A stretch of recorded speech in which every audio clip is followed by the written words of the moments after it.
pour moi, chers internautes, de vous retrouver encore une fois de plus dans ce nouveau numéro de votre émission. Comme j'ai toujours l'habitude de le dire, que nous recevons un invité sur ce plateau pour chaque émission. Alors aujourd'hui, nous avons prévu de parler avec vous sur le blessures intérieures causées par les violences sexuelles. Alors pour ceci, je voulais dire, il y a un invité qui s'appelle Monsieur Francis Chimanga, à qui je dis bonjour et bienvenue. Madame, bonjour. Alors, pour commencer déjà, par définition, qu'est-ce qu'une violence sexuelle? Par définition, violence sexuelle, c'est un acte sexuel que l'on fait subir à une personne sans son consentement. Donc, vous subissez à quelqu'un, vous l'imposez de pouvoir avoir des relations sexuelles alors qu'il ne consent pas. Cela peut se faire accompagné par la violence physique. Donc, on tente de brutaliser une personne, envie de le neutraliser, de le faire plier pour qu'il puisse céder. Mais il y a aussi d'autres pratiques donc, qui fait accompagner plutôt la violence sexuelle. Quelqu'un qui drogue une femme pour le mettre dans son lit, pour la rendre inconsciente, enfin de la mettre dans son lit. Il y a aussi quand vous voyez des autres personnes, on la mène dans une boîte de nuit, dans un bar, pour l'enivrer, la rendre pas maître de ses actions et envie de passer l'acte sexuel. Autre chose aussi, nous voyons aussi de jeunes gens, des hommes mal intentionnés qui font des attouchements sexuels aux mineurs. C'est aussi des cas de violence sexuelle. Mais surtout, dans le monde professionnel, il y a des hommes qui utilisent leur influence, leur pouvoir pour contraindre les femmes à avoir des relations sexuelles avec eux. Ce sont des cas qui démontrent, qui illustrent clairement la violence sexuelle. Voilà un peu ce que je peux dire en bref concernant la violence sexuelle. C'est un acte sexuel sans le consentement d'une autre personne. Voilà. Alors, le fait qu'ici nous parlons de blessures intérieures occasionnées par la violence sexuelle. Quelle relation y a-t-il entre une violence sexuelle et le blessure que cela peut causer? Il y a une relation, parce que quelqu'un qui est brutalisé, qui est contraint d'avoir des relations sexuelles, il ne reste pas indifférent. Okay. Donc sa vie change. Voilà pourquoi on parle de blessures intérieures. Quand vous questionnez aujourd'hui ces femmes, parfois ils n'osent pas en parler. Mais intérieurement, ils sont blessés. Les blessures intérieures n'est pas visible. Ça ne se voit pas à l'œil nu. Mais ça existe parce que ce n'est pas uniquement les choses visibles qui existent. Il y a certaines choses qui sont invisibles, mais ça existe. On n'a jamais vu les atomes, on n'a jamais vu les molécules, mais ça existe. C'est la même chose avec les blessures intérieures. Les femmes qui ont connu la violence sexuelle, leur vie ne reste pas la même. Leur vie change, mais ça change négativement. Voilà pourquoi nous parlons en ces moments-là de blessures intérieures. Voilà la relation. Leur vie change d'une manière négative. Alors, puisque leur vie change du point de vue moral, comment est-ce qu'une autre personne peut remarquer que non, par exemple, Madame Nevi Kouchouamia est atteinte de blessures intérieures occasionnées par les violences sexuelles? À l'œil nu, ça ne se remarque pas, mais ça se remarque avec des attitudes. La première attitude, c'est sur le plan psychologique. Les femmes qui sont brutalisées sexuellement, psychologiquement, ils souffrent. Vous constaterez qu'ils sont dépressives. Facilement, elles font en larmes. Facilement, elles sont dépressives. Donc, il y a une présence de tristesse constante. La femme qui est blessée intérieurement, on la voit sourire rarement. Et cela aussi peut occasionner même, quand ça devient plus grave, ça peut occasionner même les suicides. Donc quelqu'un peut se suicider. Quand vous parlez du point de vue psychologique, moi je peux le confirmer. Pourquoi? Parce que nous sommes journalistes. Il y a 3 mois passés à l'école Révérend Kim, il y a une fille de 13 ans justement qui a subi une violence sexuelle. Et jusqu'aujourd'hui, cette fille refuse d'aller à l'école. Même sa grande sœur également refuse d'aller à l'école. Alors justement dans ce point-là, qu'est-ce qu'on peut faire? Parce qu'il y a une fille qui qui a vraiment envie d'étudier parce qu'elle a encore 13 ans, elle doit aller à l'école, mais le fait qu'elle a subi une violence sexuelle aujourd'hui, elle refuse même de voir ses amis et consorts. Madame, je vous remercie. D'abord, vous avez choisi un sujet très pertinent. Et je pense que nos internautes vont se retrouver par cette émission. Alors, pour ces cas-là, il faudrait en parler. Il est très important de pouvoir parler de ces cas-là. Parce que dans la vie, lorsqu'on est blessé intérieurement, on a besoin d'une oreille attentive pour écouter la douleur que l'on ressent. Cette fille, elle a besoin de quelqu'un pour l'écouter. Il faut en parler. Il faut provoquer ces dialogues. Il faut qu'il y ait provocation de ces dialogues. C'est vrai qu'elle a la douleur, mais il faut qu'elle puisse en parler. Parfois, les femmes, quand elles sont blessées intérieurement, quand ces blessures sont causées principalement par le cas de violence sexuelle, on est réduit au silence. On n'en parle pas, on n'ose pas en parler. Et c'est là par honte, et c'est là par crainte de représailles. Mais il faudrait que la personne puisse en parler. Surtout qu'actuellement, le comportement de la fille, enfin les comportements qu'a adopté la fille, affecte également sa grande soeur. Sa soeur qui refuse également d'aller à l'école par peur de subir également le même sort. Exactement. Donc, il faudrait que le parent approche des spécialistes, des spécialistes en la matière. Il y a des psychologues chevronnés. Vous pouvez les contacter pour essayer un peu de parler avec les gens. Mais je suis serviteur de Dieu, mais ces cas aussi nécessitent la prière. La prière. En tant que serviteur de Dieu, oui, vraiment, ça nécessite aussi une prière. Parce que moi, je lis dans ma Bible, on le dit également dans 2 Timothée, la Bible dit, sachez que dans le dernier jour, il y aura tellement de moments difficiles et il y aura certaines choses qui vont arriver, qui vont affecter la vie de beaucoup de personnes. Et tant que prédicateur, par rapport à cette thématique, qu'est-ce que vous en dites? Moi, je dirais simplement qu'il est possible de sortir de blessures intérieures. Et la raison pour laquelle Christ est venu sur la terre, la vraie raison, c'est pour guérir les blessures intérieures.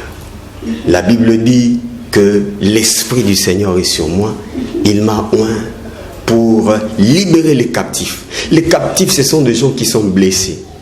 Pour restaurer les vies brisées. Voilà des cas de blessures intérieures. La personne qui est blessée a besoin de Christ. Christ est la personne la mieux placée pour guérir de blessures intérieures. Il est vrai qu'il y a des spécialistes qui se penchent en la matière, mais les domaines de la guérison de blessures intérieures, c'est un domaine exclusif que le Seigneur traite. Le Seigneur a la possibilité. Voilà pourquoi je tiens aussi à dire à cette famille, contactez des hommes de Dieu, contactez des pasteurs. C'est vrai qu'il faut contacter des psychologues qui peuvent aussi vous aider, mais aussi des hommes de Dieu qui peuvent faire une prière pour que la personne soit guérie de ses blessures. Voilà, mais également, est-ce qu'il y a une possibilité d'éviter ces blessures intérieures? Oui, il y a une possibilité. Il y a vraiment une possibilité d'éviter de blessures intérieures. Le médecin sera d'accord avec moi que pour soigner une maladie, ça ne nécessite pas de s'attaquer, plutôt je voulais dire, pour éradiquer une maladie. Le moyen le plus efficace, ce n'est pas s'attaquer aux symptômes, mais c'est plutôt s'attaquer aux causes. Alors, très souvent, nous luttons contre les violences sexuelles, pas bien en fait. Non, nous n'attaquons pas aux causes, aux choses qui amènent les violences sexuelles. Parmi les choses qui amènent la violence sexuelle aujourd'hui, c'est le mauvais habillement des femmes. Les femmes s'habillent très mal. Wow. Très mal. Très mal. De femmes. Mais de l'autre côté, il y a également de fillettes de 3 ans, 5 ans qui Je veux arriver là. Ces enfants également s'habillent très mal. Je veux arriver là. Je suis en train de parler des cas. Le premier cas, c'est l'indécence dans l'habillement. Les femmes qui s'habillent d'une manière indécente. Je saisis de cette occasion pour exhorter ces femmes à couvrir leur corps. L'habillement fait en sorte qu'on puisse vous respecter. Il y a quelqu'un qui a dit, l'habit ne fait pas les moines, mais on reconnaît les moines par son vêtement. Les vêtements vont vous identifier. Ça va vous identifier si vous êtes une femme légère ou si vous êtes une femme de dignité. Habillez-vous bien, cachez vos corps. Et cela est un moyen efficace pour éviter ces fléaux des abus sexuels. Mais aussi, il y a aussi un autre moyen efficace, c'est dénoncer aussi des tentatives. Dénoncer toute tentative. Vous ne devez pas avoir peur. Dénoncer les tentatives. Quelqu'un qui a essayé de s'abuser à vous. Donc, vous devez dénoncer les tentatives. Il y a encore également aussi la résistance. Femmes, apprenez à résister. Apprenez à résister. S'il faut utiliser les derniers cacatos que vous avez appris par hasard dans la rue, utilisez-les pour qu'aucun homme ne puisse abuser de vous. Mais s'agissant des enfants, comme vous l'avez dit, j'ai été responsable moniteur de l'école du dimanche et j'ai aussi géré ce département pendant 10 ans. Pendant 10 ans, j'ai fait ma carrière dans le département de l'école du dimanche. Et un jour, j'enseignais sur ce domaine. Je disais aux filles que je les conscientisais. Si quelqu'un, il faut conscientiser ces petites filles que quelqu'un n'ose pas toucher à vos parties intimes. C'est là ce que je leur disais. Ne permettez à personne de toucher à vos parties intimes. Cachez bien vos parties intimes. Et si quelqu'un ose de toucher par force, criez. Faites de tous vos moyens pour que la personne n'ose pas. Donc, cela nécessite aussi une éducation civique dans nos écoles. Cela nécessite aussi d'éduquer les garçons, de leur dire qu'on ne s'abuse pas d'une femme. La femme doit être respectée. Si vous voulez prendre une femme, vous devez plutôt essayer de la séduire par des bonnes paroles. Si vous voulez prendre une femme, vous devez plutôt parler à son cœur au lieu de la brutaliser. Parce que, il faut signaler ici que le violon sexuel, c'est un crime. Un crime qui est punissable par la loi sévèrement. Et pour éviter ça, il faut qu'il y ait une éducation. Parce que même je dis également, c'est également condamnable. Parce que si je lis dans la Bible, la pédophilie, toutes ces personnes qui pratiquent ce genre de choses n'hériteront pas le royaume de cieux. Voilà, ils n'hériteront pas le royaume de cieux. Christ est en train. Dans la Bible, nous voyons des cas de figure de violence sexuelle. Quand vous lisez la Bible dans Genèse, le verset ne me met pas en tête principalement. On voit l'histoire de Dina, la fille de Jacob, qui fut violée par Shichem, le prince du pays. Et cela avait causé une grave colère de la part de ses frères. Ça les avait mis en colère plutôt. Nous voyons aussi le cas de Amnon, le fils de David, qui s'était abusé de sa sœur, Tamar. Ce sont des cas de violence que Dieu même dans la Bible, dans la loi, ceux qui commettaient des violences sexuelles devaient mourir pas n'importe de quelle manière, devaient être lapidés, devaient connaître une mort atroce pour que d'autres ne puissent pas le faire. Donc non seulement vous allez manquer le royaume de cieux, mais aussi Dieu va vous punir sévèrement sur cette terre. Vous allez doublement souffrir sur la terre et souffrir éternellement. Voilà pourquoi il est important de pouvoir conscientiser toutes ces personnes qui pratiquent ces genres de choses puissent renoncer à cela. Monsieur Francis, parlons de ces personnes qui subissent ce genre de traitement, une violence sexuelle. Je prends l'exemple d'une fille de 3 ans qui a été violée et la fille en question a retrouvé comment la fille en question est morte le lendemain.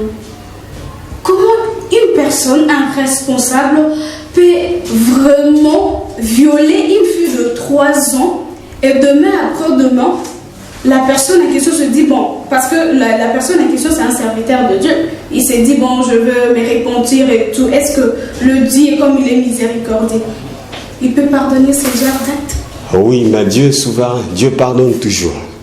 Mais le pardon de Dieu ne signifie pas l'impunité. Une personne qui viole une innocente et après, la personne vient demander pardon et pourtant, la fille est morte et les parents subissent la perte de leur fille. Alors, ce que je voulais dire, Dieu est souverain. Souvenez-vous, dans la Bible, David avait commis un acte, un crime en prenant Bathsheba. En prenant Bathsheba. Et la Bible dit, David avait fait tuer son mari. Mais finalement, Dieu avait pardonné. Dieu peut pardonner ces personnes. Le pardon de Dieu, c'est pour tout le monde. Mais je voulais dire que pardonner ne veut pas dire l'absence de la justice. Alors vous, en tant que prédicateur, vous êtes un serviteur de Dieu. Pour les jeunes filles qui ont déjà eu à subir ce genre de traitement, comment on peut guérir le blessure intérieur? Parce qu'il y a actuellement de filles qui ne parlent plus, qui ont perdu leur sourire, leur façon de voir les choses. Comment est-ce qu'on peut guérir? Alors, pour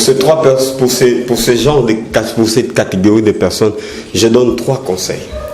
Premier conseil, en parler, comme je venais de le dire. Vous devez en parler. Vous devez parler de votre douleur. Cherchez quelqu'un, cherchez un psychologue, cherchez un homme de Dieu. Pourquoi pas moi? Je ne suis pas en train de faire la publicité ici, mais on est là pour ça. Donc, en parler de votre douleur. Mais un grand thérapeutique de blessures intérieures, c'est le pardon. Le pardon. C'est pas facile de pardonner. Je suis d'accord. Mais vous devez prendre le courage de pardonner. Le sentiment de haine, les sentiments de vengeance, ce sont 2 choses qui empoisonnent la vie d'un être humain. Vous devez faire un effort de pardonner. Ne fût-ce que pour vous-même. Vous-même, pardonnez à cause de vous-même. Ne faites pas de votre cœur une prison. Mais 3e chose pour chuter, cherchez la justice. La justice. Il faudrait que toutes ces personnes qui ont commis ces actes, bien qu'on les a pardonnés, qu'ils puissent subir la rigueur de la loi. Comme dit la Bible. Comme dit la Bible. Vous savez, dans la Bible, Absalom, pour vous dire, pourquoi Absalom avait tué son père? Il voulait tuer son père, David. Parce que Absalom était en colère contre son père. Il n'avait jamais puni Amnon du mal qu'il avait fait à Tamar. Les gens qui ont commis ces actes, ils doivent être punis. Ils doivent répondre de leurs actes devant la loi. Voilà un peu les 3 conseils que j'aimerais donner à ces personnes qui ont connu ces actes. Voilà, notre invité de ce jour nous a parlé en long et en large de blessures intérieures et il a également remédié à ça. 3 points essentiels. Le premier point, c'est en parler. Dès que vous subissez ce genre de traitement, soit il y a une tentative, vous devez chercher à en parler. Et la deuxième chose à faire, c'est pardonner. Vous avez été victime d'une violence sexuelle, d'une manière ou d'une autre, vous devez pardonner parce que le Dieu, c'est le Dieu d'amour. Alors pour finir, le 3e point, la dernière chose que notre invité du jour a dit, c'est chercher la justice. Comme je l'ai dit tout au long de cette émission, que ce que l'homme aura s'aimé, il le moissonnera. Alors vous êtes un prédicateur, vous avez une église, vous encadrez le jeune. Donc un dernier message avant de boucler complètement cette émission. Bon, je suis chrétien. Je prie à l'église Centre Missionnaire Philadelphie Gombe. Et pour l'instant, je n'ai pas encore des responsabilités, mais ça viendra avec le temps. Mais je suis prédicateur, j'interviens dans plusieurs manifestations chrétiennes. Voilà un peu ce que vous pouvez connaître de moi. Voilà, merci beaucoup. C'est par ici que nous bouclons complètement cette émission. Si vous l'avez aimé, dites merci à toute l'équipe technique qui m'a tenu compagnie du début jusqu'à la fin. Alors, fixons rendez-vous très prochainement, toujours avec le même plaisir. Au revoir.